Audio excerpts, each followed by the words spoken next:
Fire সেফটিতে কড়াকড়ি। দীঘার পর এবার বকখালির হোটেলগুলিতে প্রশাসনের অভিযান।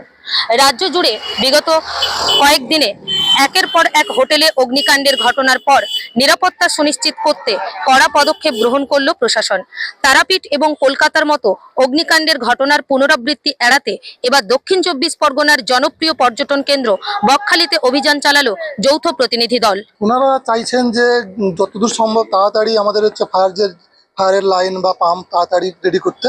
ঠিক আছে, বিগত কদিন আগে ওরা একটা অ্যাক্সিডেন্ট হয়তো কলকাতাতে ঘটেছে, সেই জন্য অত্যন্ত প্রেসারের সাথে বলছে যে যত দ্রুত সম্ভব তাড়াতাড়ি কাজটা আমাদের সফল করতে আমরা চাইছি। আমাদের ম্যাক্সিমাম 90% কাজ হয়ে আছে, আর 10% ম্যাক্সিমাম কয়েকদিনের মধ্যে আমরা করবো আশা করছি।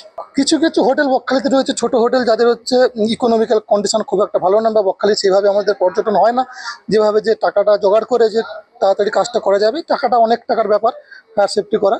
ঠিক আছে, কিছু হোটেল 90% করে রেখেছে, কিছু হোটেল আছে শুধু কাগজপত্রের কাজটা সেরে রেখেছে।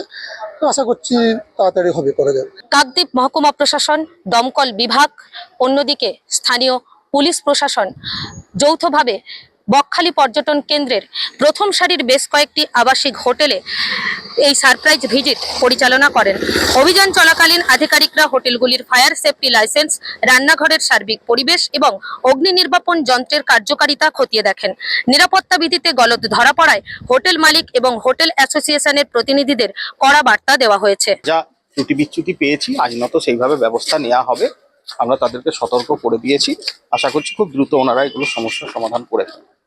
মূলত কি বিষয়গুলো একটু সমস্ত ফায়ার সেফটি মূলত দেখলাম, তাছাড়া ফুড সেফটিটাও আমরা দেখেছি, যে সমস্ত রেস্টুরেন্টগুলো আছে তাতে স্বাস্থ্যবিধি মানা হচ্ছে কিনা সেগুলো আমরা দেখলাম, এবং সেই অনুযায়ী আমরা ব্যবস্থা গ্রহণ করব। প্রশাসনের তরফে স্পষ্টভাবে জানিয়ে দেওয়া হয়েছে আগামী 1 মাসের মধ্যে এই বকখালি পর্যটন কেন্দ্রে থাকা প্রত্যেকটি হোটেলে ফায়ার সেফটি লাইসেন্স যথাযথভাবে নবীকরণ করতে হবে এবং অগ্নি নির্বাপন ব্যবস্থা সম্পূর্ণ সচল রাখতে হবে। নির্ধারিত সময়ের মধ্যে নির্দেশিকা না মানলে আইনি পদক্ষেপের হুঁশিয়ারি দিয়েছে মহকুমা প্রশাসন। এইরকম আপনার এলাকার প্রতিটি গুরুত্বপূর্ণ খবরের আপডেট জানতে দেখতে থাকুন কলকাতা টিভি, রাত দিন 7 দিন।